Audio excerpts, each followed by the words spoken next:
بسم الله الرحمن الرحيم. الحاقة ما الحاقة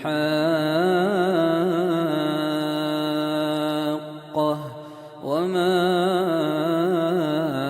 أدراك ما الحاقة كذبت ثمود وعاد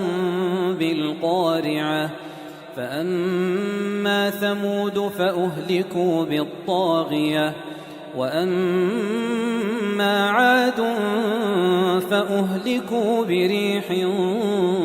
صرصر عاتية سخرها عليهم 7 ليال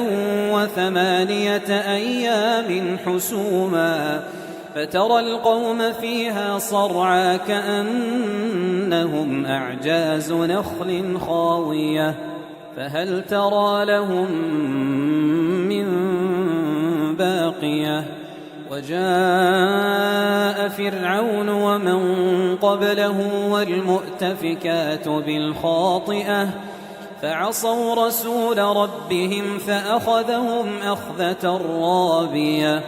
إنا لما طغى الماء حملناكم في الجارية لنجعلها لكم تذكرة وتعيها أذن واعية فإذا نفخ في الصور نفخة واحدة وحملت الأرض والجبال فدكتا دكة واحدة فيومئذ وقعت الواقعة وانشقت السماء فهي يومئذ واهية والملك على أرجائها ويحمل عرش ربك فوقهم يومئذ 8 يومئذ تعرضون لا تخفى منكم خافية فأما من أوتي كتابه بيمينه فيقول هاؤم اقرءوا كتابيه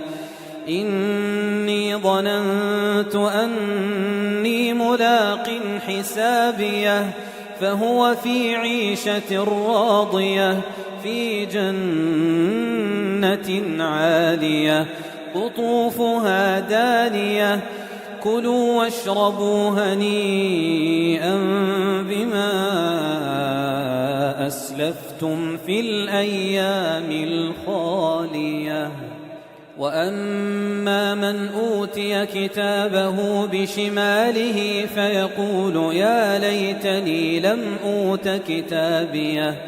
ولم أدر ما حسابيه يا ليتها كانت القاضية ما أغنى عني ماليه هلك عني سلطانيه خذوه فغلوه ثم الجحيم صلوه ثم في سلسلة ذرعها 70 ذراعا فاسلكوه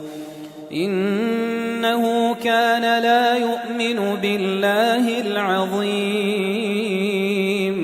ولا يحض على طعام المسكين فليس له اليوم هاهنا حميم ولا طعام إلا من غسلين لا يأكله إلا الخاطئون فلا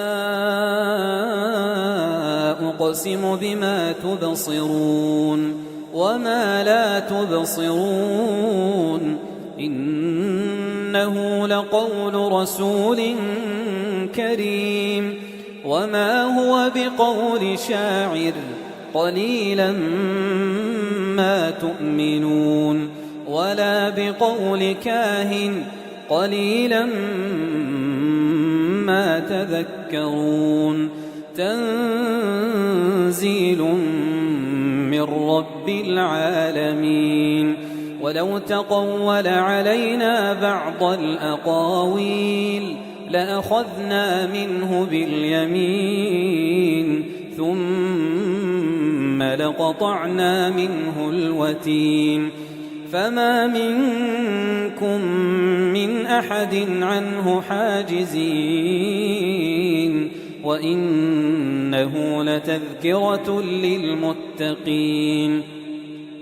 وإنا لنعلم أن منكم مكذبين وإنه لحسرة على الكافرين وإنه لحق اليقين فسبح باسم ربك العظيم.